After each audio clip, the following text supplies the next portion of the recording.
All right. All right. Top of the day. Interwebs. Uh, YouTube land. Got an Oscar talk for you today, and just gonna kind of get had some. It's been a minute, and I'm back. I'm back with it. Excuse me. Ah, I'm back with it. So I got some. I've kind of switched it up a little bit. I got some notes, and I kind of redid my motto. You know, I'm working with it. I'm working with it. So in the past, I think I've said I've got informations, thoughts, ideas, considerations. I don't have manipulations or machinations, as they say. So I kind of reworked this a little bit. So this is what I'm working with right now. I've gathered information. I've made interpretation for your consideration. I'm not offering manipulations or machinations. So we'll see. We'll roll with that one for now. So here we are. Oscar Talk, Sunday, October 12th, 2025 or 2025. And you can see there, if you're watching, I thank you. And I even have a little copyright, or here we go, copyright notification. How's that? All right, there it is. So got some notes there. So let's I'm gonna go ahead and get into it. So it's been a minute. You know, it's definitely been a minute, but I'm back at it, and I'm gonna do my best to continue to get after it and get on it. I've done some shorts. I'm doing my Oscar talk here right now with you today, and like to get into some more live stuff and get that going. So we'll see how that goes. Watch the collar. All right. Anyways, so topic for today. You know, I'm 52, so I'm like, you know, I'm not gonna say that I'm qualified, underqualified, or overqualified for doing something like this. You know, I'm gonna do it. I'm going for it, and that's what it is. And I'm sticking with that. Wherever it goes is wherever it goes. Okay. So I invite anybody to follow along, commentate. You know, good or bad, ugly, indifferent, not a problem. If it gets vulgar and insulting and or just kind of outside of common sense, or let's just say courteous, or if I feel like it's just malicious, I just have to make the call. But whatever, leave your commentations if you feel like doing so. If not, hey, we're just gonna keep on keeping on. All right. But I would encourage you to commentate. It's helpful for someone that's trying to do something like this, and kind of gauge what you know what the atmosphere is like regarding these topics and this content. Um,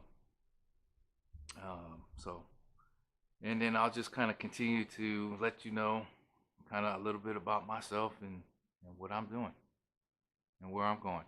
So here it is. So for today, let's see, what was I doing? I was doom scrolling Facebook. Damn. And I came across this guy talking about. I'm like I said, I'm 52. I'm just now hearing stuff like about Tartarias and Atlantis. Atlantis has always kind of been like a mainstream topic. I just remember that stuff from back in the day, like some History Channel and those type of historical documentaries. But I think it's all kind of intertwined in its own way. But anyway, the guy was talking about how it related to, and I shared it on Facebook. So it was talking about how it related to the Great Wall of China, and how that wasn't really to keep people out, or it was more to keep a certain type of people out, or whatever sort of a protection.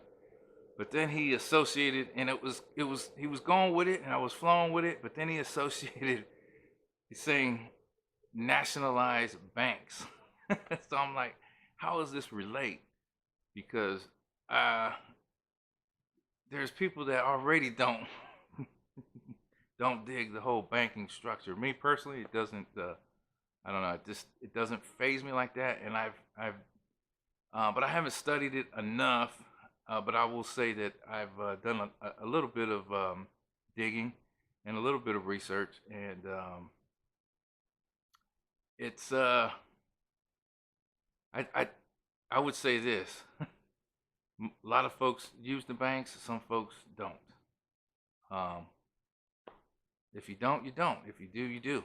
You know, they serve a purpose, and you got to make the call for your own self. But to nationalize the bank, I wouldn't. Yeah, I wouldn't advocate for that. That's just too much. I'm not necessarily in the collectivist type of mindset. So, um, yeah, that would be kind of like, I think that's just a little bit too much consolidation. And then that would be that could be like a state power, or a very highly consolidated power. I mean, you know, I don't know, but I thought it was interesting that the guy threw that into something regarding a commentary about like Tartaria, Atlantis, the Great Wall of China, and all these topics, and then to say moving into nationalizing banks. So that's why I shared it out, because I'm like, some other opinions on this, some other ideas on this topic. So that's kind of how. That's just what I think. I like I said, I'm not too much of a just a collectivist. Um, I don't know, man. I really would like to reserve some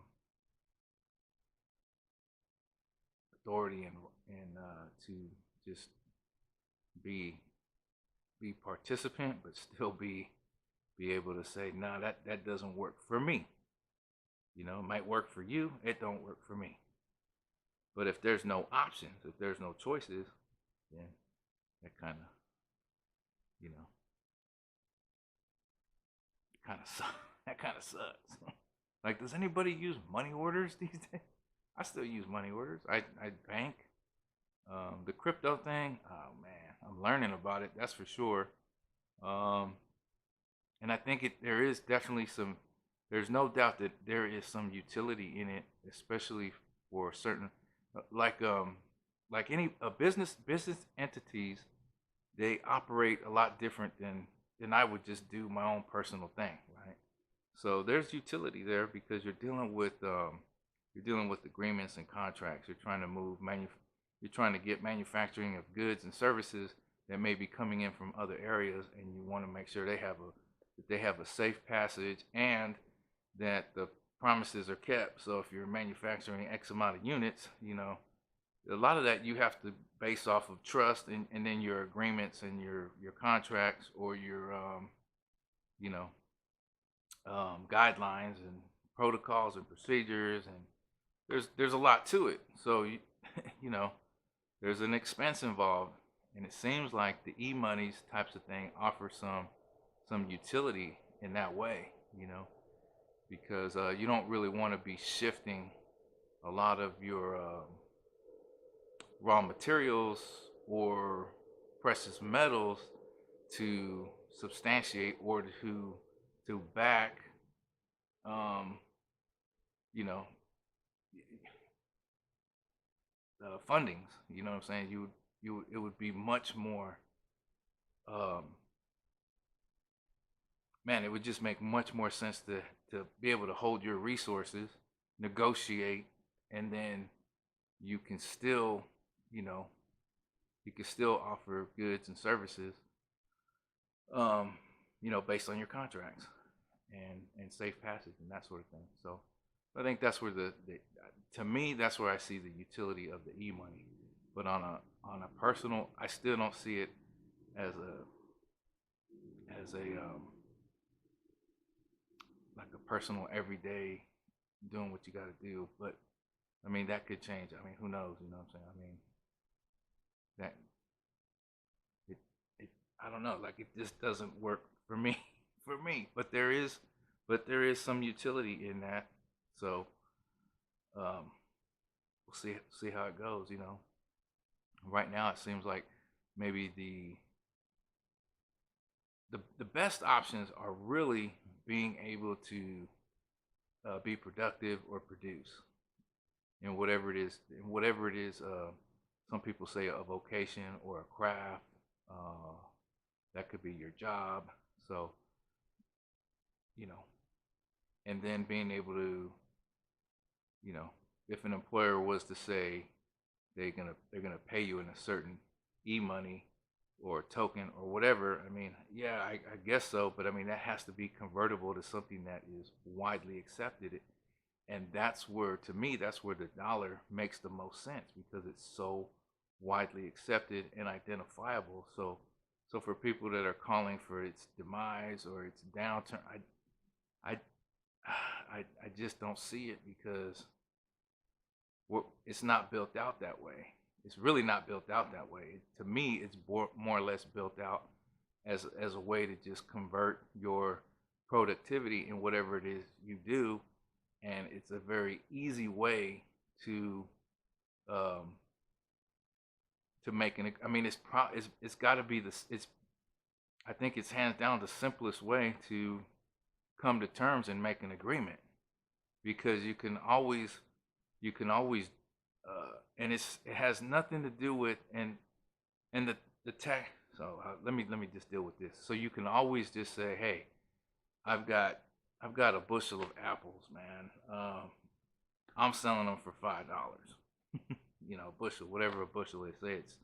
You know, say it's 7, 8, 9, 10, whatever, right? For $5, it's $2 an apple. If it's 10 apples, it's kind of pricey, but let's just roll with that, right? But then the as someone that's maybe you know not really wanting to spend that, and they know that, hey, so and so down the way sells them for $3 a bushel. Well, the guy for $3 a bushel might be getting more business. And it's just real. It's just so simple and easy. You don't have to be uh, tied into a piece of hardware to make that happen. As long as you got $3, you can make that happen. You know. Um, but then again, maybe dude that's selling his $3 apples are like, you know, just real low grade, not very good grade apples. And my apples, I'm like, I put all the stuff. I make sure the soil's good. You know, I take care of my apples. I play classical music for my apples, so my apples are organic. They're natural. They're just the best apples. So I charge a little more for my apples. So it's up to me to advertise a little better so that people are like, oh no, his apples are the best, man. Don't go get them other guys. So anyway, so that's kind of where I see that as far as that goes. So I'm still I see there's some utility with the e-monies, but I'm not 100 on that because there's you know there's still a little skepticism on my part with that, and I don't feel there's anything wrong with that. I think you have to be um, cautious with these things. As an investment tool,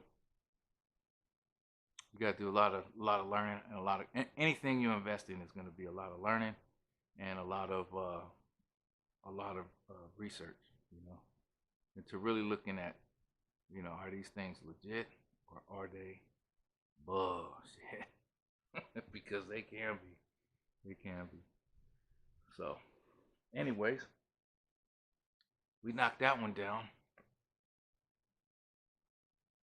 What else I got here? I already said, yeah, I'm not far as being a collectivist, wow, I yeah, I am gonna reserve my authority to be like, nah, I ain't with that, and I'll just have to find a different way, you know. But I'm not trying to get in your way. Um, so there has to be that ability to still be have your independence. Um, but that's a tough thing because there are groups that are collectivists, and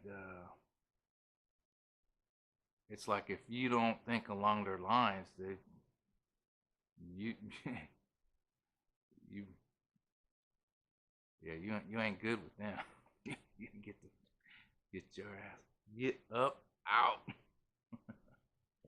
And I was having a discussion because you know I've been in work scenarios where that is kind of how things are done, and when you don't want to put up with certain stuff, if you ain't gonna go along to get along, you gone, you gone. So anyway, that's where that is for me. What else I got here? Along with the I got my California Republic. As far as the collectivism, um,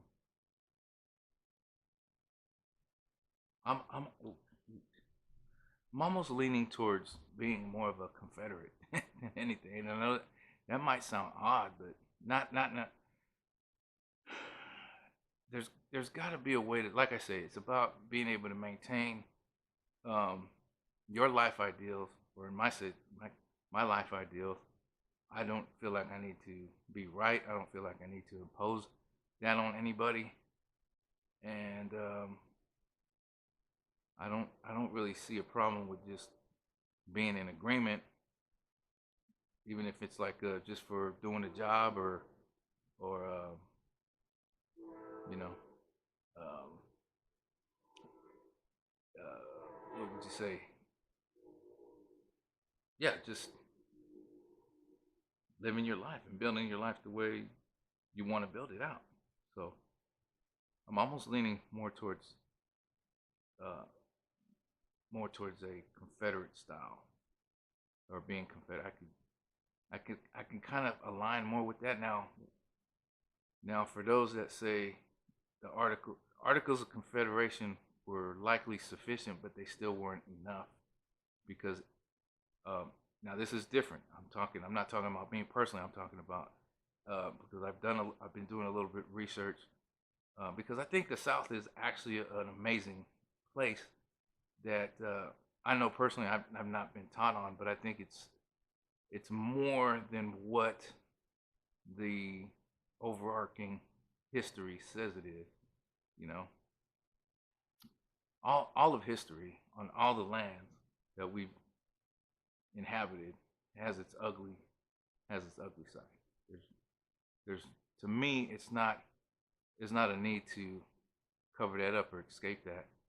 I feel a little bit more at ease actually learning about it and facing it and saying, "Wow, those things happen," because I don't want those things to continue to happen. So that's how I look at that.